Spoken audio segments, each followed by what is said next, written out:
AI 越来越能干，等我们的孩子长大以后，什么能力才不会轻易被 AI 取代？很多人会说创造力，但尴尬的是，我们很多家长，尤其是这一代中国家长，从小做题考试，找正确答案，很少有人真正教过我们怎么创造。那我们自己从小没怎么练过创造力，怎么教孩子有创造力呢？大家好，我是 ZZ 爸爸，主业是 AI 产品经理，太太是儿童心理学家。我发现很多时候我们所谓的教育，哪怕在美国，其实还是在训练孩子找标准答案。今天我来分享3个反直觉的方法，保护孩子本来就有的创造力。我们先给创造力一个定义，因为这个词被用得太泛了。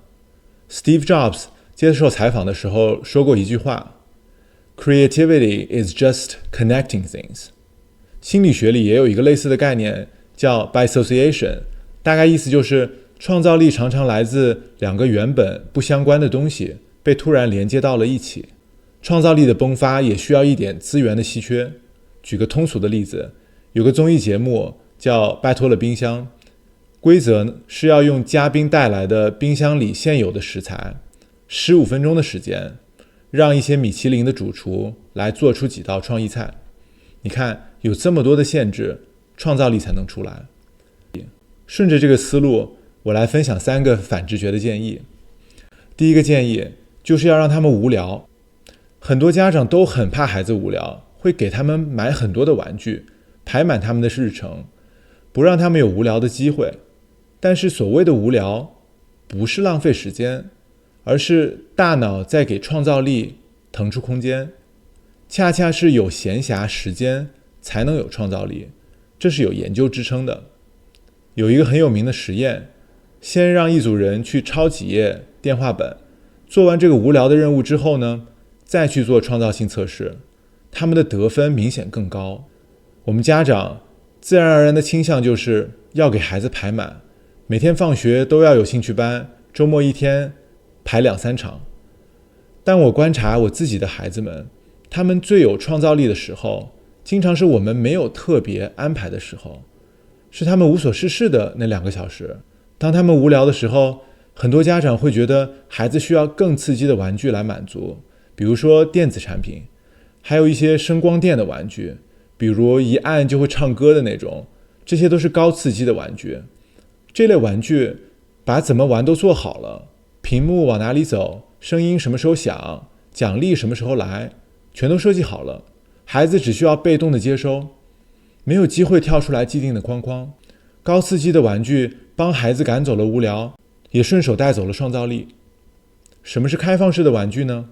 像积木、下棋、纸和笔，它有无限种的玩法给孩子去尝试。说一个比较夸张的例子，我们家后院有竹子，最近长得特别快，我就捡了一些很直的给孩子们玩。他们一开始拿它练功夫，后来又钓鱼，还用它打冰球，最近坐在车上假装玩划船。一根竹竿被他们变出来了这么多的玩法，也是我没想到的。这算不算一种创造力呢？我的第2个反直觉的建议是我们要少管一点，孩子专注的时候不要急着介入。很多时候家长反而是最大的干扰因素。专注力是创造力的必备，这有一个很有名的心理学概念叫 flow， 所谓的心流，也就是长时间的专注力。在各行各业的有创造力的顶尖人才当中，发现一个共同点，是创造力不是灵光一现，而是长时间的不被打断的深度专注。所以保护专注力，第一件事就是减少干扰，环境里别有太多的干扰因素。孩子面前不需要摆着几十种玩具，有几个就够了，可以隔一段时间换几个。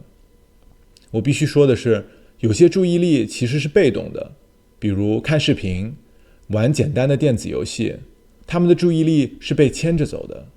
而真正的专注力是孩子主动在研究一件事，自己往里钻。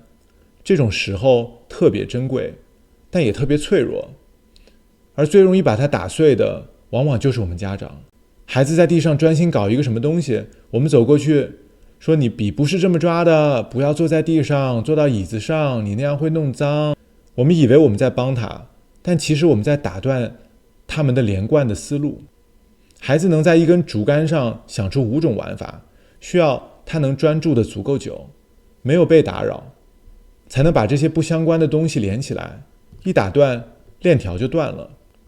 我们家呢，每次看到孩子自己能专注的时候，只要是安全的，我们都会默默的暗中观察，给他们足够多的时间去探索。这些专注的时候都是最珍贵的时候，不要去打断他们。第3件反直觉的事，就是别老想着引导孩子，他们身上本来就有创造力的种子，你有的时候需要跟着他们走。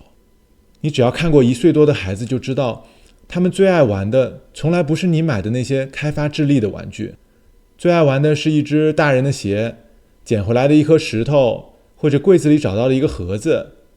这些东西玩得有滋有味，所以陪玩的时候原则只有一句，不是所有的玩法都需要你来带头。他要是假装变成一只什么动物，你就顺着他玩，可以变成别的动物，像即兴喜剧一样 Yes and 先接住再往下走，这样他的创意就被认可了。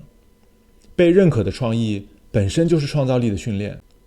如果你觉得这些都太难，给你一个最低门槛的方式，每天睡前关灯之后跟孩子一起编故事，你起一句他接一句，5分钟可以感受一下孩子们的创造力，也可以锻炼一下我们大人的创造力。所以 AI 时代最稀缺的创造力，其实孩子生下来就有。给孩子一点无聊的时间，保护他专注的时刻，跟着他们玩他们创造出来的新奇的玩法，比起培养更重要的是保护。你有没有看到过孩子让你眼前一亮的创造力？可能是一个玩法，或者一个奇特的想法。欢迎在评论区告诉我。如果这一期对你有用，记得点赞订阅，我们下期见。